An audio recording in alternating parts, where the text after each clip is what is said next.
আমরা কোথা থেকে এলাম ভাবুন তো একবার। এই প্রশ্নটা কিন্তু মানব ইতিহাসের মতোই পুরনো। যুগ যুগ ধরে মানুষ এই একটাই রহস্যের উত্তর খুঁজে বেড়াচ্ছে। তো চলুন আজকের এই আলোচনায় আমরা মানুষ সৃষ্টির রহস্যটা দুইটা একেবারে ভিন্ন দৃষ্টিকোণ থেকে দেখব। একটা হলো ঐশী পরিকল্পনা আর অন্যটা হলো বৈজ্ঞানিক অনুসন্ধান। আচ্ছা, তাহলে একদম মূল প্রশ্নে চলে আসি। আমরা এই মানব জাতি ঠিক কিভাবে তৈরি হলাম? আমরা কি হুট করেই চলে এলাম, নাকি এর পেছনে কোনো গভীর কারণ বা লম্বা কোনো প্রক্রিয়া আছে? ঠিক এই প্রশ্নটা ঘিরেই আমাদের আজকের পুরো আলোচনাটা এগোবে। তো প্রথমে আমরা একটু দেখি যে ইসলাম ধর্ম এই ব্যাপারে কি বলছে। ইসলামী বিশ্বাস অনুযায়ী মানুষের সৃষ্টি কিন্তু কোনো হঠাৎ ঘটে যাওয়া ঘটনা না, বরং এটা এক মহান স্রষ্টার একটা সুনির্দিষ্ট পরিকল্পনারই অংশ। দেখুন, কোরআন বলছে যে আল্লাহ প্রথম মানুষ আদম আলাহিসাল্লামকে মাটি থেকে তৈরি করেছেন, কিন্তু গল্পটা এখানেই শেষ না। এরপর তিনি তার মধ্যে নিজের থেকে রূহ বা আত্মা ভুকে দেন, আর ঠিক এই জিনিসটাই এই আত্মাই একটা সাধারণ মাটির শরীরকে জীবন্ত আর অনুভূতিশীল করে তোলে। আর এটাই কিন্তু মানুষকে অন্য সব সৃষ্টি থেকে একেবারে আলাদা, একদম বিশেষ করে তুলেছে। ইসলামী বিশ্বাস মতে মানুষকে শুধু যে সৃষ্টি করা হয়েছে তাই নয়, কিছু বিশেষ ক্ষমতাও দেওয়া হয়েছে।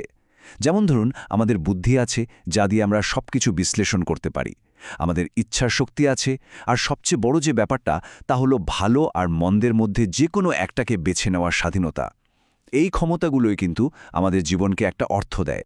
বেশ, এবার চলুন সম্পূর্ণ ভিন্ন একটা অ্যাঙ্গেল থেকে দেখি। বিজ্ঞান মানুষ সৃষ্টির এই রহস্যটাকে কিভাবে ব্যাখ্যা করে। বিজ্ঞানের জগতে এর উত্তরটা হলো বিবর্তন বা ইভলিউশন।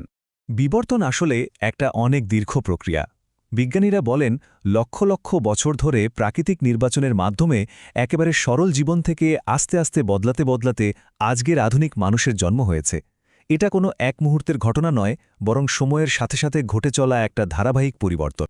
বিজ্ঞানীরা কিন্তু এই থিওরির পক্ষে অনেক প্রমাণও দেখান, যেমন ফসিলের রেকর্ড, বিভিন্ন প্রাণীর সঙ্গে আমাদের ডিএনএর যে মিল পাওয়া যায় সেটা, আর আমাদের মস্তিষ্কের যে অবিশ্বাস্য রকমের জটিল গঠন, এ সব কিছুই আসলে ইঙ্গিত দেয় যে আমরা অত্যন্ত উন্নত এবং বিকশিত এক সৃষ্টি। তবে এখানে একটা বিরাট প্রশ্ন চলে আসে। বিবর্তন না হয় এটা ব্যাখ্যা করল যে কিভাবে একটা সরল কোষ থেকে ধীরে ধীরে জটিল প্রাণীর জন্ম হলো, কিন্তু একদম শুরুতে সেই প্রথম জীবন বা প্রথম কোষটা কিভাবে তৈরি হলো, এই প্রশ্নের পুরোপুরি সন্তোষজনক উত্তর কিন্তু বিজ্ঞানের কাছে এখনও নেই। আর ঠিক এই জায়গাটাতেই বিষয়গুলো আরও বেশি ইন্টারেস্টিং হয়ে ওঠে। যখন আমরা ধর্ম আর বিজ্ঞানের ব্যাখ্যাকে একটার পাশে আরেকটা রাখি, তখন বুঝতে পারি যে এরা আসলে ভিন্ন ভিন্ন প্রশ্নের উত্তর দেওয়ার চেষ্টা করছে। ব্যাপারটা বেশ মজার, তাই না? বিজ্ঞান আমাদের বলছে প্রক্রিয়াটা কিভাবে হলো, সৃষ্টির পদ্ধতিটা কি ছিল, আর অন্যদিকে ইসলাম আমাদের বলছে কে সৃষ্টি করেছেন, এই বিশাল পরিকল্পনার পেছনের স্রষ্টাটা কে। তো দেখতেই পাচ্ছেন, এরা আসলে দুটো সম্পূর্ণ ভিন্ন প্রশ্নের উত্তর দিচ্ছে। তাছাড়া এমন কিছু ব্যাপার তো আছেই যা বৈজ্ঞানিক মাপকাঠির বাইরে, যেমন ধরুন মানুষের ভালোবাসা, নৈতিকতাবোধ, হৃদয়ের অনুভূতি কিংবা আত্মা।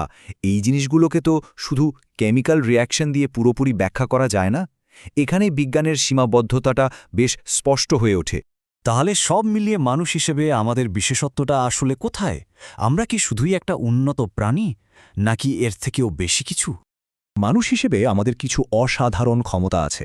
আমরা এই বিশ্বজগৎ নিয়ে প্রশ্ন তুলতে পারি। আমরা আমাদের স্রষ্টাকে খোঁজার বা চেনার চেষ্টা করতে পারি। আর সবচেয়ে গুরুত্বপূর্ণ হল, আমরা নিজের ভুল বুঝতে পেরে অনুতপ্ত হতে পারি, ক্ষমা চাইতে পারি। এই গুণগুলো কিন্তু অন্য কোনো প্রাণীর মধ্যে সেভাবে দেখা যায় না।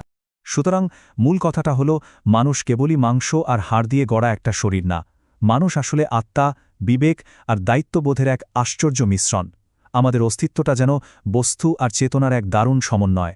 তাই শেষ পর্যন্ত প্রশ্নটা কিন্তু এটাই থেকে যায়, আমাদের এই জটিল আর অনুভূতিপ্রবণ অস্তিত্ব কি শুধুই একটা মহাজাগতিক দুর্ঘটনা, নাকি এর পেছনে রয়েছে কোনো সুচিন্তিত এবং মহৎ পরিকল্পনা? এই গভীর প্রশ্নটার উত্তর খোঁজার যে যাত্রা, সেটা আমাদের প্রত্যেকের নিজস্ব।